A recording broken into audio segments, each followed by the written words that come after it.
So on Sunday, I had a feeling that something wasn't right. And I haven't spoken to Lenny in months, but I had sent him a text message that morning just to see how he was because I know he was in the hospital prior. And I never heard back from him. And now we know why.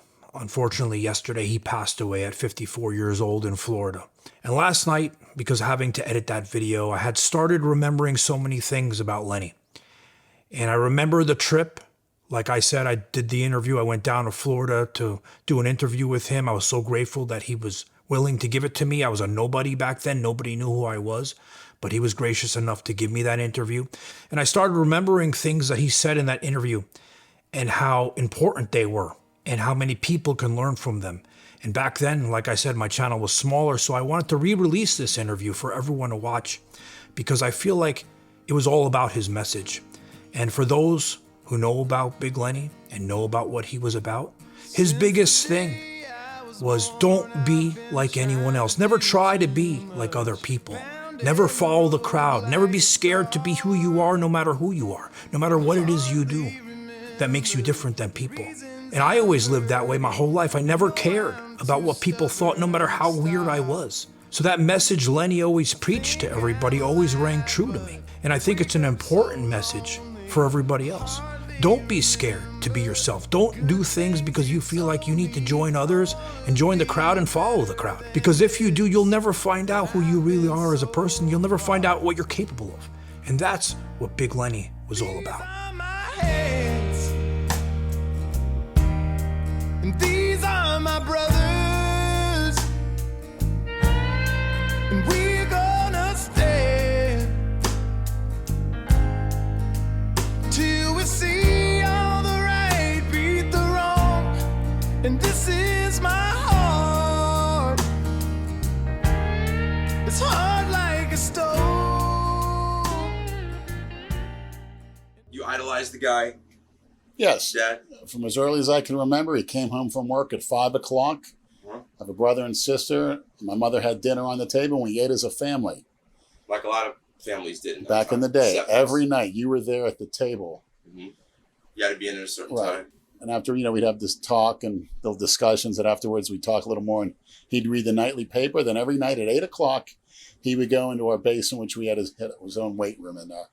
Just basic free weights, barbells, dumbbells, squat racks, benches. And he would be there 2 hours every night, 6, sometimes 7 days a week. And when he was done, he would take a shower. By that point, I would either watch him a little bit because I had to go to sleep at 8 o'clock. He was strict, even on weekends growing up. Even though it wasn't a school night, he would make you Yes. go to bed at 8 o'clock. Our television watching was very regulated. We could watch, Mr. Rogers and Sesame Street and cartoons. Only so many shows. The only kind of movies we got to watch were, say, Jaws reruns, the broadcast, 10 Commandments. Good wholesome movies like that. What were your favorite movies when you were a kid? Jaws, Star Wars. But my favorite television shows were Kung Fu was on. Those were great, yes. Love that show. Mm-hmm. Had a good meaning to it. And if anything came on that he didn't approve of, he would turn the channel, not say anything, or turn the television off. Was your father a big guy? Yes, he was a ex-professional football player, was a 12th round draft pick of Philadelphia Eagles in 1968. Okay. And he had a full Division I scholarship to Boston College, played football there from 64 to 68. What position did he play? He was a defensive end, Mm-hmm. but unfortunately in a preseason game, he was on a kickoff team.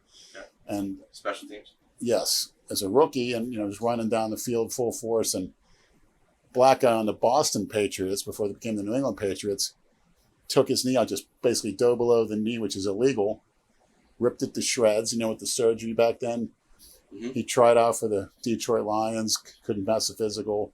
Okay. Then a few years later, he tried out for our hometown Pittsburgh Steelers in 71, then couldn't pass the physical. But I remember he had a newspaper clipping from the Philadelphia Inquirer.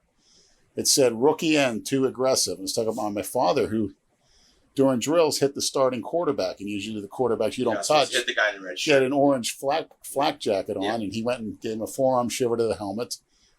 The whole team jumped on him and beat on him after he did that. And the reporters asked him, "Why'd you do it?" He says, "I'll do anything I can to make this team, even die." He goes, "Anything."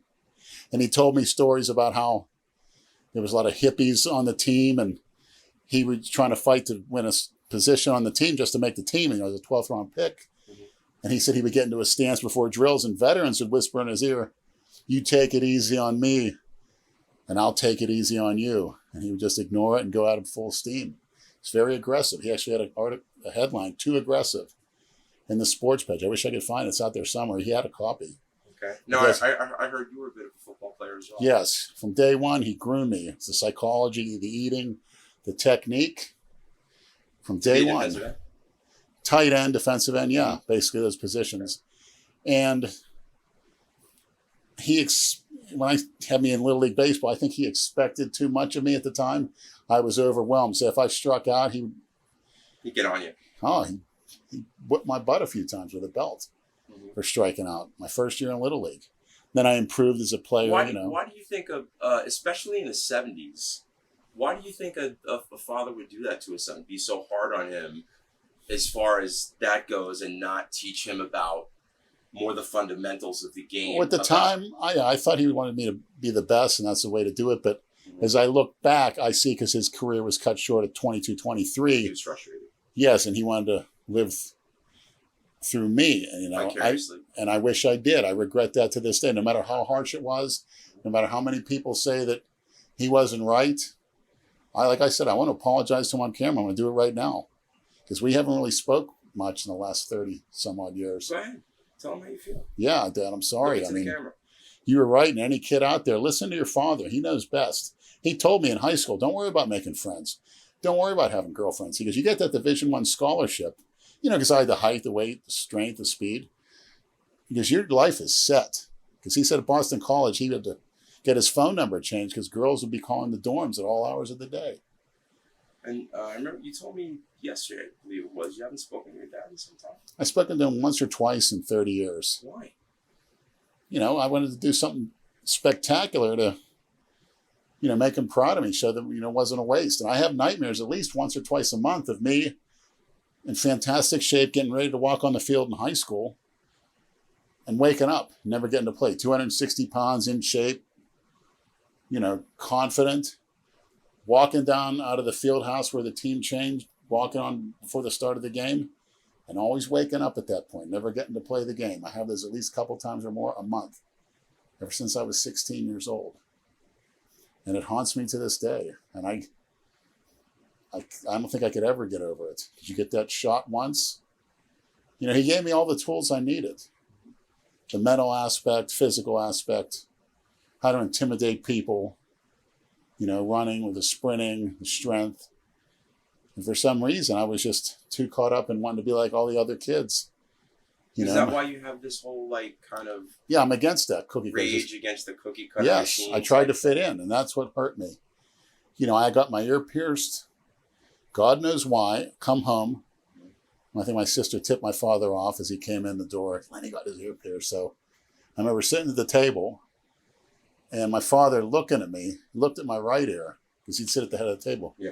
Then he looked at my left ear. He came up to me. He goes, "Because you don't take that out right now, I'm going to rip your fucking ear off."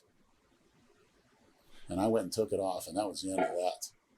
And I'm glad he said that, because he was going to do it. Really? Yeah.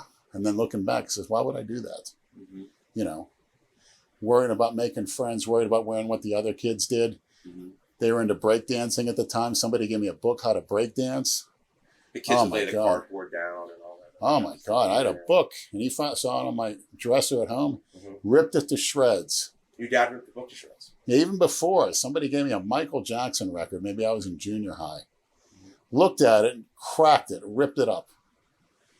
He allowed me, I had a paper out, which, he basically wanted me to do for the discipline.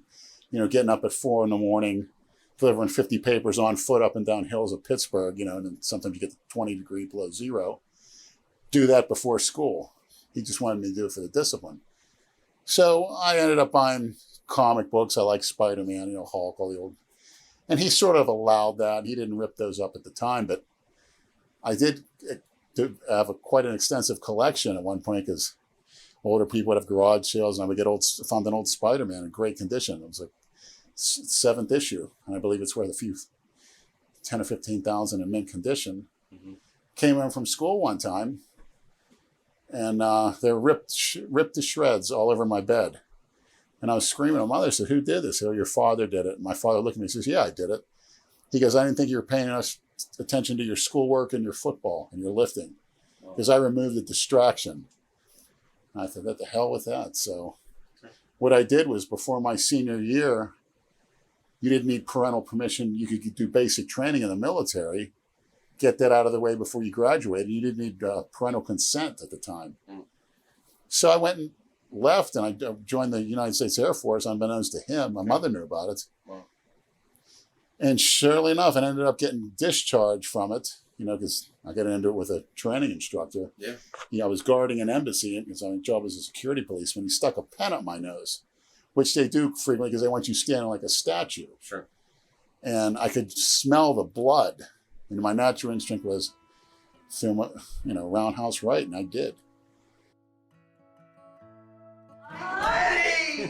Hey, Jason. Hey. Hey, what's up, brother? He had to take a break when we came up. Lenny, what's up, buddy? Good to see you. Nice to meet Pleasure you. to meet you.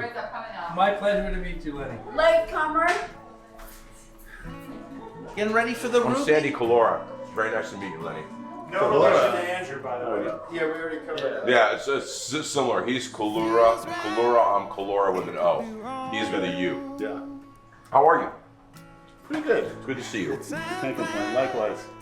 Jason's looking great. Doesn't he look good? Andrew looks, I was shocked at too. He looks a lot bigger too.